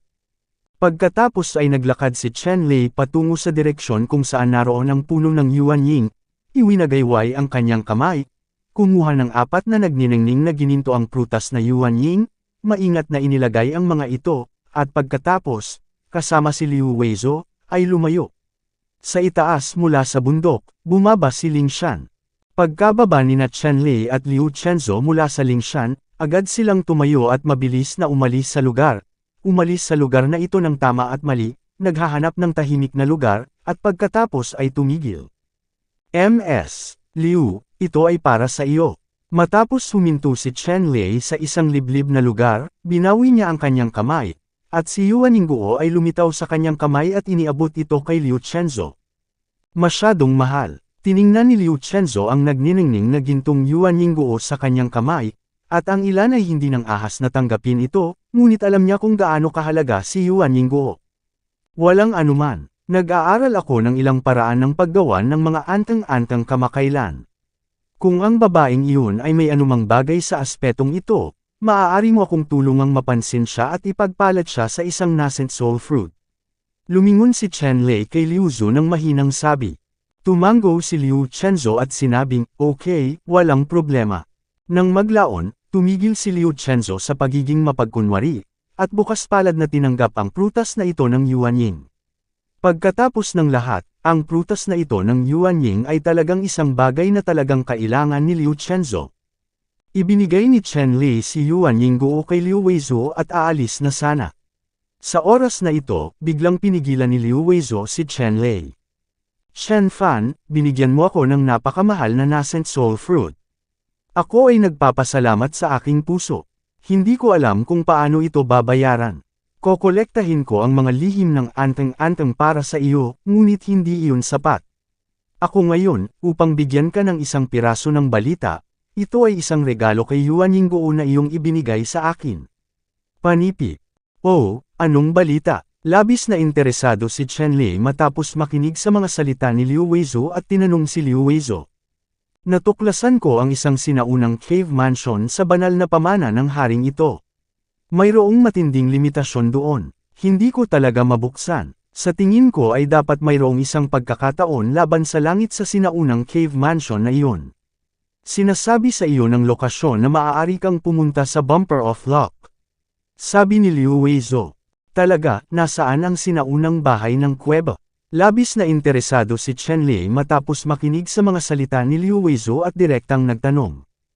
Ihahatid kita, sabi ni Liu Weizuo kay Chen Lei. Sige, guguluhin kita. Tumango si Chen Lei. Nang makita ang kasunduan ni Chen Lei, sinabi ni Liu Weizuo, sumama ka sa akin. Pagkatapos, binasag ni Liu Weizuo ang kanyang katawan at lumipad palabas, sinundan ni Chen Lei. Halos isang araw na lumipad ang dalawa bago sila huminto sa harap ng isang malaking bundok. Matatagpuan ang sinaunang cave mansion sa mga bundok na ito. Nadiskubre ko rin ito nang hindi sinasadya nang ako ay dumaan. Kaya lang, may matinding paghihigpit sa mansion ng sinaunang kuweba. Hindi ako makalog-in, kaya sumuko na lang ako, sabi ni Liu Weizuo kay Chen Lei. Tumingin si Chen Lei sa direksyon na itinuro ni Liu Chenzo, at nalaman na mayroon talagang espiritual na ambon na kumukulimlim at ang mga simbolo ay makapal na natatakpan, at mayroon talagang malaking pormasayon na bumabalot doon. Ingat ka, may darating. Sa sandaling ito, biglang sinabi ni Chen Lei kay Liu Weizuo, at pagkatapos, hinayla niya si Liu Weizuo at itinago ang kanyang figure. Itinago nilang dalawa ang kanilang mga figure, at nakita ang ilang bahaghari na ilaw na diretsyong lumilipad patungo sa mansyon ng sinaunang kuweba. Nakita ni Chen Lei na ang mga figure na ito, na nakasuot ng imperial robe, ay malinaw na mga imperial na disipulo din ng Dachu Dynasty. Gayunpaman, ang mga imperial na disipulong ito ay mas malakas kaysa sa iba pang mga imperial na disipulo na kanyang nakatagpo, tulad ni Chu Lai. Lahat sila ay malakas sa ikasyam na antas ng Yuandan Realm, lalo na ang mga nasa gitna. Napakalakas nila, nakaramdam ng matinding pressure si Chen Lei. Iyon ang ika-6 na prinsipe ng dakilang dinastiyang Chu. Nakita din ni Liu Weizuo ang mga maharlikang disipulong ito at bumulong kay Chen Lei. Matagal nang hindi nakapunta rito si Chen Lei mula nang dumating siya sa gitnang kaharian na ito. Wala siyang alam tungkol sa mga prinsipe ng dinastiyang Chu, ngunit iba si Liu Weizuo. Marami pa siyang alam tungkol sa mga prinsipe at ilang prinsipe ng dinastiyang Chu, ang mga prinsipe at ilang prinsipe ng dinastiyang Dachu, sa dinastiyang Dachu, napakalaki rin ng kanyang pangalan. Ang emperador ng dinastiyang Dachu ay may 9 na anak na lalaki at 5 anak na babae. Sa kanila, ang unang 5 prinsipe ay nakalusot sa Nascent Soul Realm at naging pinakamataas na kapangyarihan sa kanilang sariling karapatan. Tungkol naman sa ika-6 na prinsipe na ito, dahil napakabata pa niya, ang kanyang oras ng paglilinang ay maikli at hindi siya nakapasok sa Nascent Soul Realm. Gayunpaman, ang paglilinang ay napino din hanggang sa ika-9 na antas ng Primordial Peel Realm. Tumatagal lamang ng 2 o 3 taon upang makagawa ng isang pambihirang tagumpay. Ang pagdating sa Nascent Soul Realm ay isang pangkaraniwang bagay. Kabanata 2290. Siyempre, kung payag ang ika-6 na prinsipe, maaari niyang kunin si Yuan Ying o anumang oras upang tumuntong sa Yuan Ying Realm. Kaya lang, gamit si Yuan Ying para makapasok sa Yuan Ying Realm, magkakaroon ng ilang mga nakatagong panganib para sa hinaharap na paglilinang. Kung gusto mong makalusot muli, ito ay higit sa 10 beses na mas mahirap.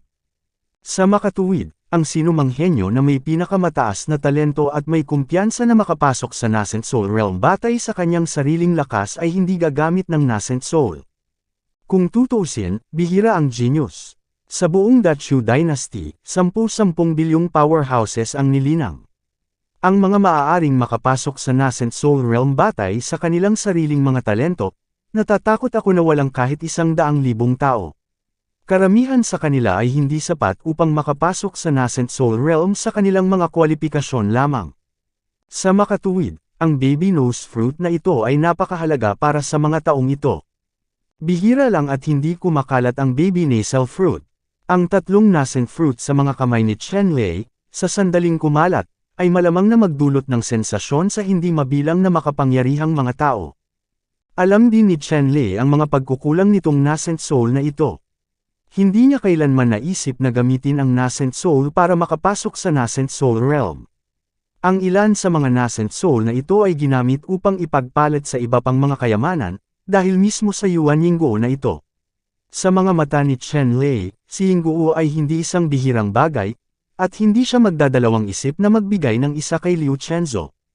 Sa sandaling ito, ang ika-6 na prinsipe at ilang iba pang maharlikang disipulo ay lumitaw sa gilid ng mga hangganan ng sinaunang kuweba na mansyon at tumigil.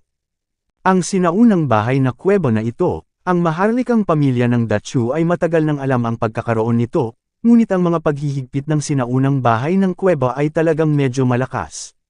Sa daan-daang libong taon, ang maharlikang pamilya ng dakilang dinastiyang Chu sa loob ng maraming henerasyon ay gustong likhain ito. Isang kuweba ang nabuksan, ngunit walang lumabas doon. Sa pagkakataong ito ang ika-6 na prinsipe ay lubhang ambisyoso at gustong buksan ang sinaunang kuwebang ito. Upang mabuksan ang sinaunang kuwebang ito, ang 6th Prince ay nangangailangan ng mahabang panahon at gumawa ng masusing paghahanda. Brother 6, sa pagkakataong ito ay sinubukan namin ang aming makakaya para makuha ang Array Break ang Talisman. Hindi ko alam kung may epekto iyon. Kung walang epekto ang Break ang Talisman Array, this time, wala na talaga tayong chance. Panipi. Sabi ng isang maharlikang alagad sa ika-6 na prinsipe. Ang ika-6 na prinsipe ay tumingin sa makapangyarihang paghihigpit sa unahan at sinabing, sa pagkakataong ito, ang prinsipe na ito ay hindi nag-atubili na wasakin ng One Fu Men at agawin ang sinaunang kayamanan ng One Fu Men ng Ancient Formation Break ang Talisman, para lamang mabuksan ito. Sinaunang Cave Mansion, kung ang sinaunang Formation Break ang Talisman na ito ay invalid din, ang prinsipe ay talagang walang magawa, ngunit naniniwala ako na ang sinaunang Formation Break ang Talisman na ito ay hindi dapat bigyan ng prinsipe. Panipi. Ang isa pang imperial na disipulo ay tumanggaw din at nagsabi, ang One Fu sect na ito ay hindi malakas, ngunit ang kakayahang gumawa ng mga anteng-anteng ay napakahusay, at ito ay isang sekta na ipinasa mula sa sinaunang panahon. Noon, sa gitnang mundo, isa rin itong pinakamataas na sekta na maaaring may rank sa nangungunang 10. Sa kasamaang palad, sa paglipas ng daan-daang libong taon, ito ay unti-unting bumaba at naging isang maliit na sekta na hindi umabot sa 3 antas. Kung hindi dahil sa 6 na prinsipe ay hilingin sa amin na magsiyasat, talagang hindi namin alam, ang maliit na sekta, may isang maluwalhating nakaraan.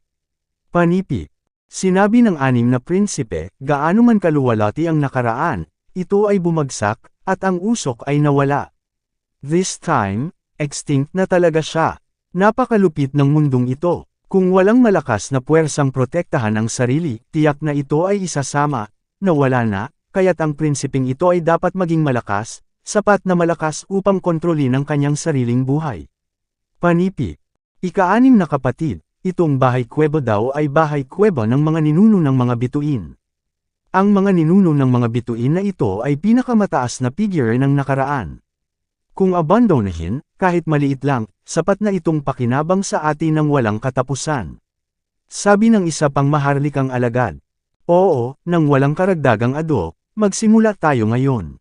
Ang anim na prinsipe ay tumigil sa pag-uusap na nag-aalala tungkol sa mahabang panaginip noong gabing iyon, at nang ibalik nila ang kanilang mga kamay, mayroong isang anti-gang anteng-anteng na jade sa kanyang kamay, na puno ng malastar na jade na anteng-anteng.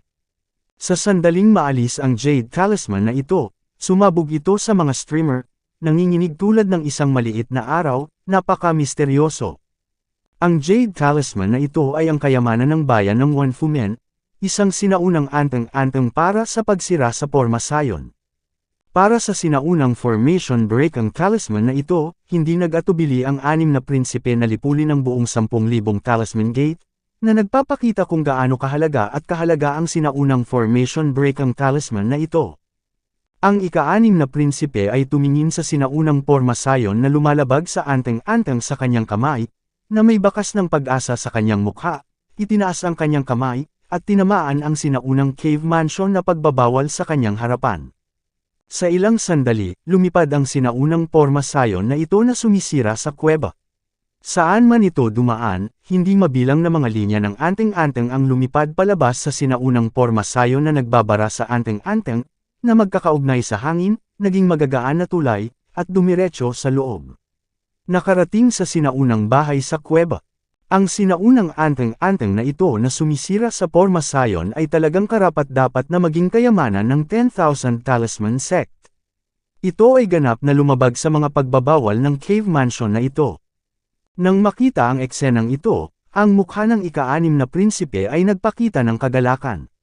Sa pamamagitan ng pagwagayway ng kanyang kamay, siya at ang ilan pang maharlikang disipulo ay tumapak sa tulay ng liwanag na ito at nagmamadaling tumungo sa mansyon ng sinaunang kuweba. Hinawakan ang kamay ng pagkakataon ng sinaunang bahay sa kuweba. Nag-utos si Chen Lei kay Liu Weizo, hayaan si Liu Weizo na manatili dito, huwag magmadali, umalis siya, at sumugod patungo sa sinaunang kuweba. Naunawaan ni Liu Chenzo ang ibig sabihin ni Chen Lei. Kung siya ay nagmamadali, kung gayon, sa kanyang lakas, hindi lamang imposibleng makakuha ng pagkakataon sa yungib, ngunit ito ay magiging isang pasanin, at maging isang pag-aalala para sa kanyang buhay. Sa kabilang banda, iba si Chen Lei. Ang lakas ni Chen Lei ay hindi natatakot sa anim na prinsipe. Kahit may conflict, pwede pa rin siyang umatras. Mabilis na natapakan ni Chen Lei ang magaan na tulay na nabuo ng anteng-anteng na sumisira sa pormasayon, at pagkatapos ay sumugod sa kuweba. Hindi nagtagal ay nakarating na si Chen Lei sa kuweba. Ilang malupit na figure ang dumaan at natuklasan ang sikreto ng sinaunang kuweba. May cave house ba dito? Matapos matuklasan ng mga powerhouse na ito ang kuweba, nagulat sila at natuwa, at lahat sila ay pumasok sa kuweba. Sa oras na ito, ang anim na prinsipe at iba pa ay nakapasok na sa kuweba. Ang kuweba na ito ay may kakaibang mundo at may sariling mundo. Ang kalawakan ay walang hangganan, na para bang ito ay dumating sa isa pang maliit na mundo. Sa itaas ng cave mansion ay isang malalim at walang katapusang mabituing kalangitan, at ang mga bituin ay namumulaklak na may kumikinang na mga bituin, at ang liwanag na nagniningning mula sa cave mansion na ito ay makikita ng malinaw.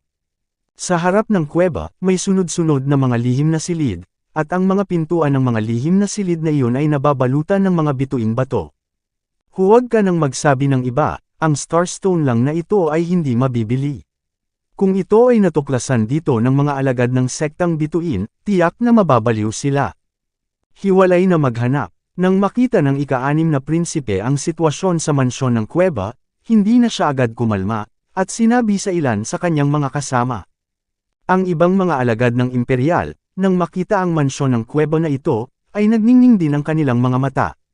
Matapos marinig ang mga salita ng anim na prinsipe, lahat sila ay sumugod sa kailaliman ng sinaunang kuweba na mansyon, naghahanap ng iba't ibang mga kayamanan. Nang ang ika-anim na prinsipe at ilang iba pang maharlikang disipulo ay pumasok sa kailaliman ng kuweba, pumasok si Chen Lei sa yungib. Pagpasok pa lang ni Chen Lei sa kuweba, nagulat din siya sa kakaibang eksena sa kuweba. Ang kuwebang ito ay talagang pambihira. Habang pinagmamasdan ni Chenlei ang cave mansion na ito, bigla siyang nakaramdam ng ilang hininga mula sa likuran. Nang hindi nag-iisip, kumislap ang kanyang figure at naglaho sa kailaliman ng mansyon ng kuweba. Ngayon ay ayaw pa niyang makihalubilo sa mga taong nasa likod niya. Ang malalakas ay nagkakasalungatan, at ang pagdating sa kuweba na mansyon na ito, naghahanap ng mga pagkakataon. Ang una. Hindi nagtagal, pumili si Chenlei ng isang lihim na silid at dumiretso sa lihim na silid na ito. Sa lihim na silid na ito, mayroong isang star-studded kill furnace, at ang marilag na liwanag ay pumailan lang sa kalangitan, hindi maarak.